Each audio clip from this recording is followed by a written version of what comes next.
Welcome to big TV. దేశం మొత్తం ఇప్పుడు బీహార్ గురించి మాట్లాడుకుంటూ ఉంది. బీహార్ ఫలితాలు ఎలా ఉండబోతున్నాయి అని. సరిగ్గా ఈరోజు 13వ తారీఖు, వచ్చే నెల రేపటి రోజున ఫలితాలు రాబోతూ ఉన్నాయి. ఇప్పటికే సీట్ల సర్దుబాట్ల గురించి ఇటు ఎన్డీఏ పక్షాలు మాట్లాడుకుంటూ ఉన్నాయి. సీట్ల సర్దుబాటు జరిగిపోయిందని అనుకుంటూ ఉన్నాయి. మరి ఈసారి మహాగఠబంధన్ విజయాన్ని సాధించబోతుందా? ఎన్డీఏ విజయాన్ని సాధించబోతుందా?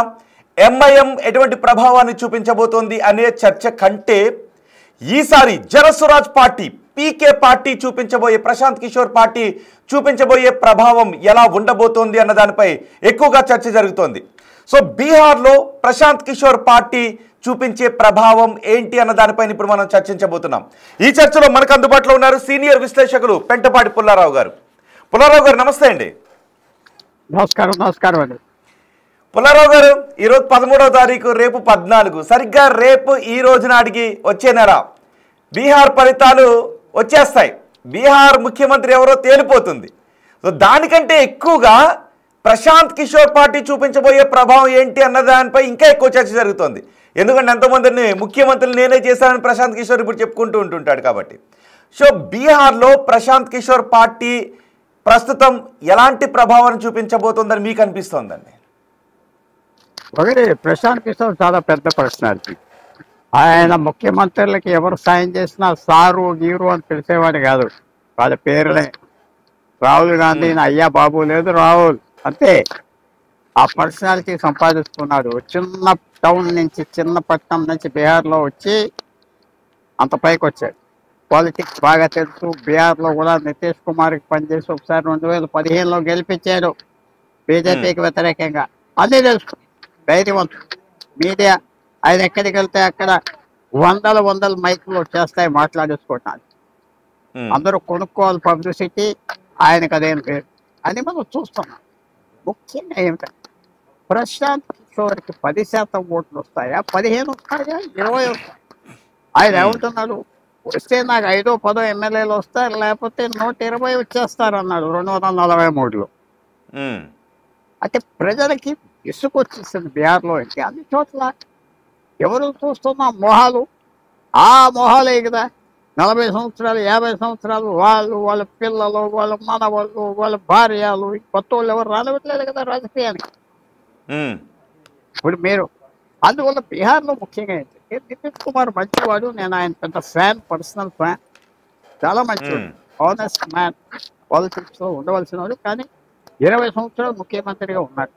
ఆయన చుట్టూరా ఉన్నవాళ్ళు వాళ్ళు కాకపోతే వాడు పిల్లల్ని తీసుకురావడం. అలాగే లాలూ ప్రసాద్ గురించి చెప్పక్కర్లేదు.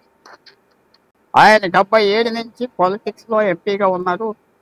89లో ముఖ్యమంత్రి అయ్యాడు. అప్పటి నుంచి బీహార్లో 15 సంవత్సరాలు పరిపాలించాడు. ఆయన భార్య, ఆయన పిల్లలు 6 మందిలు ఇప్పుడు ఎంపీలు, ఎమ్మెల్యేలు, ఎమ్మెల్సీలుగా ఉన్నారు. ప్రజలు అక్కడ చూసేది ఏంటంటే ఇది ఆప్ చేయాలా వద్దా, మన కులం అని అన్నా అది వెళ్తే ఇల్లే వస్తాడు.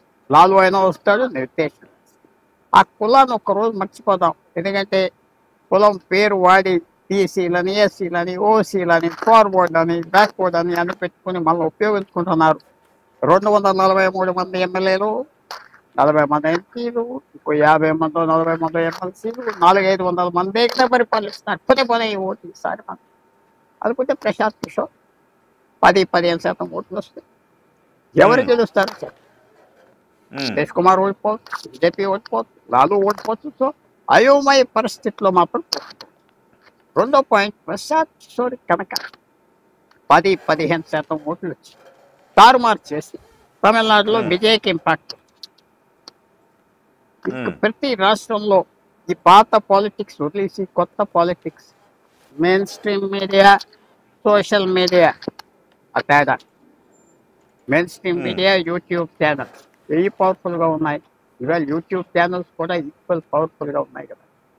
అందువల్ల ప్రశాంత్ కిషోర్ ఆయన 10-15% ఓట్లు తెచ్చుకున్నాడా, దేశంలో పెద్ద మార్పు మాత్రం వచ్చింది.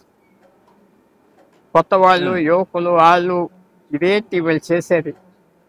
ఒక్కోడు ముఖ్యమంత్రి వెళ్ళి 50 కార్ల వాడి కాన్వాయ్లో ఎవరు బాబు సొమ్ము పడుతున్నారు, ఈ ప్రైవేట్ ప్లేన్లో ఇట్లా వచ్చినట్టు తిరిగేస్తున్నారు, ఖర్చు పెడుతున్నారు, కరప్ట్ ఫెలోస్, ఎక్కడ ఎవరు ఎడ్లు పడుకోలేవో, అన్ని రాష్ట్రాల్లో ఇదే ప్రాబ్లం. ఉమ్, సో ప్రశాంత్ కిషోర్ ఆఖరికి ఆయన చేసిన ఉద్యోగం ఏంటి? గత 12 సంవత్సరాలు ఈ డబ్బు ఉన్న వ్యూహకర్త. వాళ్ళకి డబ్బు ఖర్చు పెట్టి వాళ్ళ ముఖ్యమంత్రులు చేశారు, అంతే కదా. అవును పుల్లారావు గారు, ఇక్కడ ఒక డౌట్ వస్తుంది. ఇంతమందిని ముఖ్యమంత్రిని చేసేటప్పుడు, వ్యూహకర్తలుగా వ్యవహరించేటప్పుడు ఆయా రాష్ట్రాల్లో విపరీతంగా డబ్బును ఖర్చు పెట్టించాడు. సో ఇప్పుడు ప్రశాంత్ కిషోర్ అక్కడ అంత స్థాయిలో డబ్బు ఖర్చు పెట్టగలుగుతాడా? ఖర్చు పెడతాడా? అక్కర్లేదు. అతనికి అంత డబ్బు, అతనికి నడిపించుకోవటానికి బండి డబ్బు ఉన్నది, ఉమ్, ఫ్రీ మీడియా ఉన్నది. ఫ్రీ మీడియా, మిగతా వాళ్ళు యాడ్స్ ఇవ్వాలి, సోషల్ మీడియాకి వెళ్ళాలి. ఇతను రోజు కూర్చుంటే 100, 200, 300, 400 ఛానళ్ళలో వస్తున్నాడు. మెసేజ్ వెళ్ళిపోయిన అన్ని చోట్లకి, వాట్సాప్లో, సోషల్ మీడియాలో. అందరు నేను ఇందాక చెప్పేది, ఇతనికి ఓటేస్తే నష్టం ఏంటి ఉమ్, ఆలోచిస్తారు. అది అందరు చేస్తున్నారే కాదు, 10-15% చేస్తే ఫినిష్ అయిపోతారు ఉన్న రాజకీయ పార్టీ. ఉమ్, ఈ జబ్బు కోవిడ్ లాంటిది, ఎవరు ఆప్ చేయలేరు. ఉమ్, కోవిడ్ లాంటిది. ప్రశాంత్ కిషోర్ సక్సెస్ మీద భారత్ రాజకీయం ఫ్యూచర్ ఆడతారు. ఆయన కరప్ట్ ఫెలోస్ అందరినీ ముఖ్యమంత్రులు చేసాడు వాళ్ళు డబ్బు వాడి. ఉమ్, ఇప్పుడు ఆయన పనిచేయదు అంటున్నాడు, ఆయన బయటకు వచ్చాడు. సో ఉమ్, బీహార్ ఎలక్షన్స్ చూసేది ఏంటంటే, కొత్త పాలిటిక్స్ వస్తాయా ప్రశాంత్ కిషోర్, ఉమ్, కొత్త పార్టీలు వస్తాయా, ధైర్యంగా కొంచెం చారిస్మా ఉన్న వాళ్ళు, సినిమా స్టార్స్ అనుకోండి, ఈ మీడియా పీపుల్ అనుకోండి, ఎవరైనా బయటకు వస్తారంటే బీహార్లో బయటకు వస్తున్నారు, చాలా మంది బయటకు వస్తున్నారు, చాలా అంటే క్యాండిడేట్స్. బీహార్లో నిజంగా కొత్త వారిని కోరుకునే అంత చైతన్యం ఉంటుందంటారా? ఇప్పటి వరకు వ్యూహకర్తగా ఉన్నాడు అంటే బ్రహ్మాండమైన ఉన్నది. కొత్త వారిని కోరుకోవడం కాదు, 10 ఓటర్లో ఒక్కరైనా కోరుకుంటాడా లేదా, అది ప్రశ్న. ఓకే. 10 ఓటర్లు ఒక్కరు కోరుకుంటే గెలిచేవాడు ఓడిపోతాడు, ఓడిపోయేవాడు గెలుస్తాడు. జ్ఞాపకం పెట్టి తారుమారు అయిపోతాది. ఎవరు గెలిచినా తారుమారు అక్కడ రాజకీయం అయిపోతాయి. ఇప్పుడు ఆంధ్రప్రదేశ్లో 3 ప్రాంతీయ పార్టీలు ఉన్నాయి, నేషనల్ పార్టీలు 2 సున్నాయే కదా, ఏం లేవు. తెలంగాణలో 3 పార్టీలు. అదే బీహార్లో 20 పార్టీలు ఉన్నాయి, తమిళనాడులో 20 పార్టీలు ఉన్నాయి, కేరళలో 20 పార్టీలు ఉన్నాయి, మహారాష్ట్రలో 15 పార్టీలు ఉన్నాయి. పార్టీలు ఉన్నాయంటే రిజిస్ట్రేషన్ కదా, ఒక ఎమ్మెల్సీ ఉంటాం, ఒక ఎమ్మెల్యే ఉంటాం, ఒక ఎంపీ ఉంటాం. అలాంటి వాళ్ళు ఉన్న పార్టీలు 15-20 పార్టీలు ఉన్నాయి కొన్ని రాష్ట్రాల్లో. సో ఈ ప్రశాంత్ కిషోర్ నేను అతను గెలుస్తాడని ఏమంటారు, సింపుల్గా అతనికి 10% ఓట్లు వస్తాయా, 10-15% ఓట్లు వస్తే పెద్ద ఫోర్స్ అయిపోతాయి. అవును, కొన్ని సర్వేలు 10% ఓట్లు వస్తాయని 15% అంటున్నారు. క్యాండిడేట్స్ డిక్లేర్ అవ్వాక పెరుగుతాయా తరిగి 10-20 అవ్వచ్చు, 10-5 అవ్వచ్చు, చూడాలి. కానీ మేము అడిగిన ప్రశ్న మనం జ్యోతిష్యం చెప్పట్లేదు. ఆయనకి 10-15% ఓట్లు వస్తే మిగతా రాష్ట్రాల్లో కూడా ఈ వస్తారు. ఏంటి వెనకాల తిరిగేది, నేషనల్ పార్టీలు, ప్రాంతీయ పార్టీలు, ఆడు బాబు వీడు బాబు, బుజ్జుడు గిజ్జుడు, వాళ్ళ వెనకాల తిరిగేది. ఎంతో మందికి తెలంగాణలో, ఆంధ్రాలో డబ్బు ఉన్నది, ఎలక్షన్ పెడతాయి, టికెట్ ఎవరు ఇవ్వట్లేదే. ఎందుకంటే అందరి దగ్గరే డబ్బు ఉన్నది. 175 క్యాండిడేట్స్ ఉన్నారంటే ఆంధ్రప్రదేశ్లో ఒక 1000 మంది ఉన్నారు, ఈక్వల్గా ఖర్చు పెట్టగలరు. సో ఎవరికి ఇస్తారు? సో ఆ జబ్బు వచ్చేస్తారు. ప్రశాంత్ కిషోర్కి 10-15% ఓట్లు వస్తే దేశం అంతా కొత్త పార్టీలు వస్తారు, పాత తరిమేస్తారు. జ్ఞాపకం పెట్టుకోండి. అది అవుతుందా అవుదా చెప్పలే. మీకు ఒక చిన్న విషయం చెప్పేస్తా. కేజ్రీవాల్ 2013లో గెలిచారు, కాంగ్రెస్ పార్టీని ఫినిష్ చేస్తాడు కదా ఢిల్లీలో, ఫినిష్ చేస్తాడు, అయిపోయింది కదా.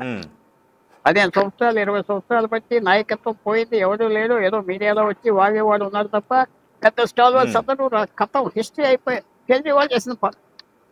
ఎన్టీ రామారావు 83లో వచ్చినప్పుడు మొత్తం కాంగ్రెస్ పార్టీ ఆ నాయకత్వం అందరినీ పంపించేశాడు. నేను మళ్ళీ రాలేదు, కొత్త వాళ్ళు ఎవరో వచ్చారు తప్ప.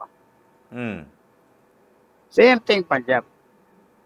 So same thing Mamata Banerjee, కొత్త పార్టీ వచ్చింది, కొత్త పార్టీ గెలిచింది. 2011లో సిపిఎం ఫినిష్ అయిపోయింది, కాంగ్రెస్ ఫినిష్.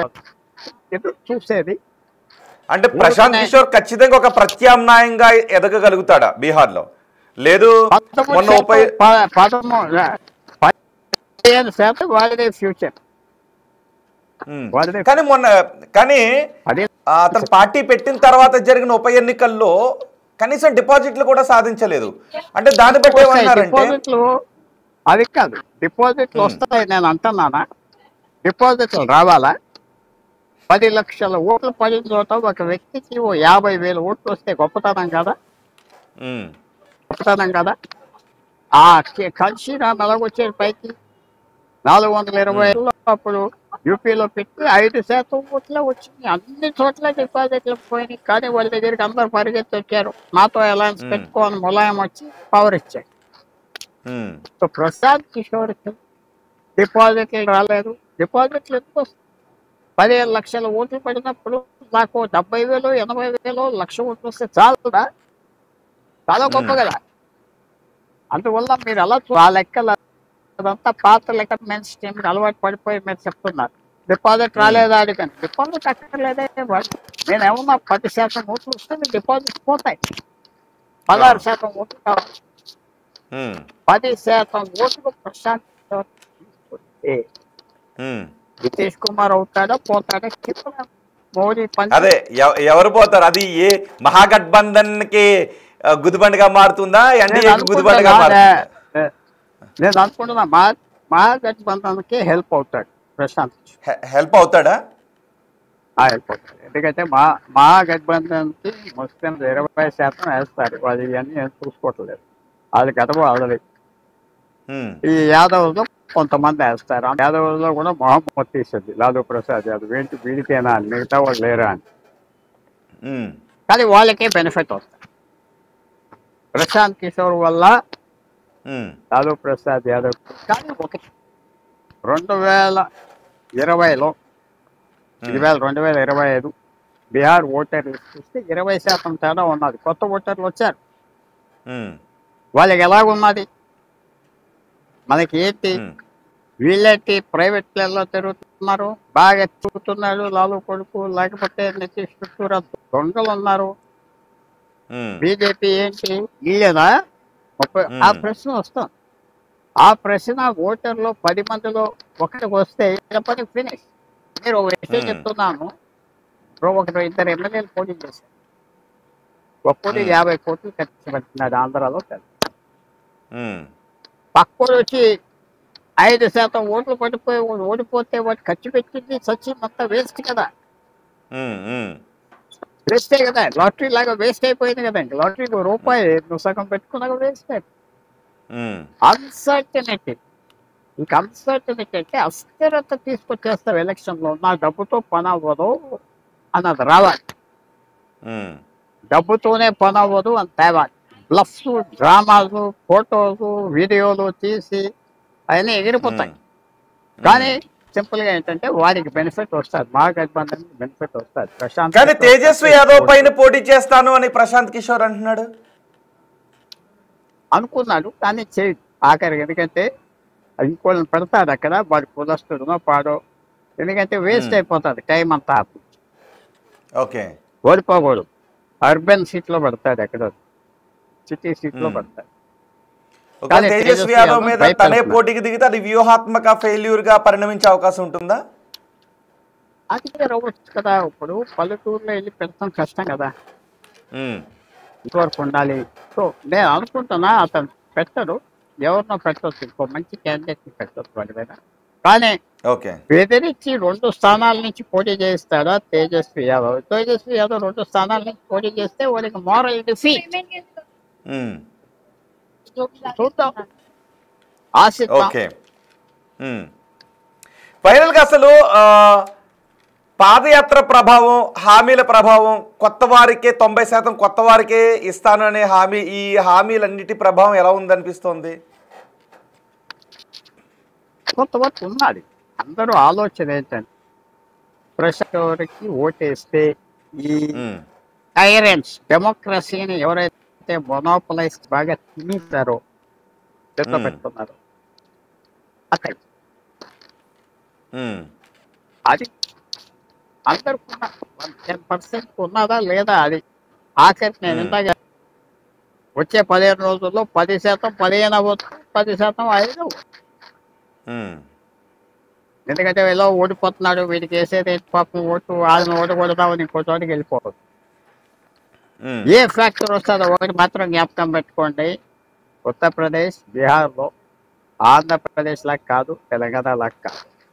ఒక వ్యక్తి మంచోడు అంటే వాడికి ఓటేస్తారు బీహార్లో ఓటేస్తారు. వాడు ఓడిపోకూడదు, వాడు దెబ్బలాడుతున్నాడు, మన తరఫున సాయం చేయాలి అనే ఫీలింగ్ బీహార్లో ఉండాలి, ఉత్తరప్రదేశ్లో ఉండాలి. ఆంధ్రప్రదేశ్ తెలంగాణలో లేదు. ఇక్కడ ఓటర్ ఏంటంటే ఫ్రాంక్గా చెప్పేస్తున్నా, నాకు లాభం ఓటు వేయకుండా వెళ్ళిపోతే ఎలాగా, తెలిసినోడు రేపు పట్టుకుంటాడు, నాకు భుజం నువ్వు చేయలేదు కదా అంటాడు, భయపడ్డా. అక్కడ భయం లేదు, తిరుగుబడతానం చేస్తే ఓపెన్గా చేసేస్తాం. అది మనం మర్చిపోదు. ఆంధ్రప్రదేశ్ తెలంగాణ మన 2 రాష్ట్రాలు తిరుగుబడతానం లేదు కదా, ఒకరి మీద ఒకరు తప్ప. సెంటర్ మీద ఎక్కడ చేశారు, ఎమర్జెన్సీలో చేశారా, చేయలేదు కదా. జనతా పార్టీ దేశం అంతా కొట్టిపోతే ఇక్కడ ఒక అక్కడ రెబెలియన్ స్పిరిట్ ఉన్నది. చేస్తారా చేయరా తెలియదు, చూడాలి, ఆగాలి, చూద్దాం. సో మొత్తానికి పెద్ద ప్రభావాన్ని చూపించబోతున్నాడు అని అంటారు ఫైనల్ గా ప్రశాంత్ కిషోర్. అంత లేదు, రేపు నన్ను పట్టుకుంటారు. అతనికి ఏమన్నా 10% ఓట్లు 15 అవ్వచ్చు, 10% ఓట్లు 5 అవ్వచ్చు. ఇంకా ఆ కన్ఫర్మేషన్ నా మైండ్కి రాలేదు. Right, thank you very much Peddapati Pullarao గారు. బిగ్ టీవీకి అందుబాటులోకి వచ్చి బీహార్ రాజకీయాల గురించి మీ విశ్లేషణ అందించినందుకు. మొత్తానికి బీహార్లో ఫలితం ఎలా ఉండబోతోంది అన్న దానితో పాటు ప్రశాంత్ కిషోర్ చూపించే ప్రభావం ఎలా ఉండబోతోంది అన్నదే దేశవ్యాప్తంగా చర్చ జరుగుతోంది. మరీ ముఖ్యంగా తెలుగు రాష్ట్రాల ప్రజలు ఇదే విషయం గురించి చర్చించుకుంటున్నారు. ప్రశాంత్ కిషోర్ అక్కడ ఈసారి ఏదైనా మాయ చేయగలుగుతాడా అని.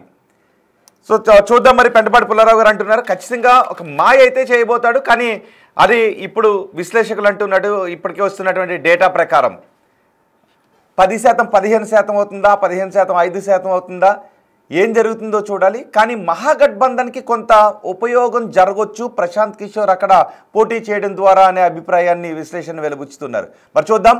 సరిగ్గా వచ్చే నెల 14వ తారీఖున ఫలితాలు రాబోతున్నాయి. సరిగ్గా ఈరోజు 13వ తారీఖు. వచ్చే నెల రేపటి రోజున ఈ పాటికి బీహార్ ఫలితాలన్నీ కూడా వచ్చేస్తాయి. ట్రెండ్స్ అన్నీ కూడా పూర్తిగా వచ్చేస్తాయి. 6వ తారీఖున మొదటి దశ, 11వ తారీఖున రెండవ దశ ఎన్నికలు జరగబోతున్నాయి. 14వ తారీఖున ఫలితాలు రాబోతున్నాయి. సో బీహార్ రాజకీయాల గురించి ఎప్పటికప్పుడు బిగ్ టీవీ మీకు అప్డేట్స్ అందిస్తూనే ఉంటుంది. మహాగఠబంధన్ ఏం చేయబోతోంది, ఎన్డీఏ ఎటువంటి ప్రభావాన్ని చూపిస్తోంది, ప్రశాంత్ కిషోర్ ఏం చేయబోతున్నాడు, ఎప్పటికప్పుడు అప్డేట్స్, చాలా ఆసక్తిని కలిగించే అప్డేట్స్ అన్నీ బీహార్ రాజకీయాల గురించి బిగ్ టీవీ ఎప్పటికప్పుడు మీకు అందిస్తూనే ఉంటుంది. సో చూద్దాం ప్రశాంత్ కిషోర్ ఎటువంటి ప్రభావం చూపిస్తాడు. తెలుగు రాష్ట్రాల ప్రజలుగా మీరేమనుకుంటున్నారు, ప్రశాంత్ కిషోర్ బీహార్లో చూపించబోయే ప్రభావం గురించి మీరేమనుకుంటున్నారు? మీ అభిప్రాయాన్ని కమెంట్ బాక్స్లో తెలియచేయండి.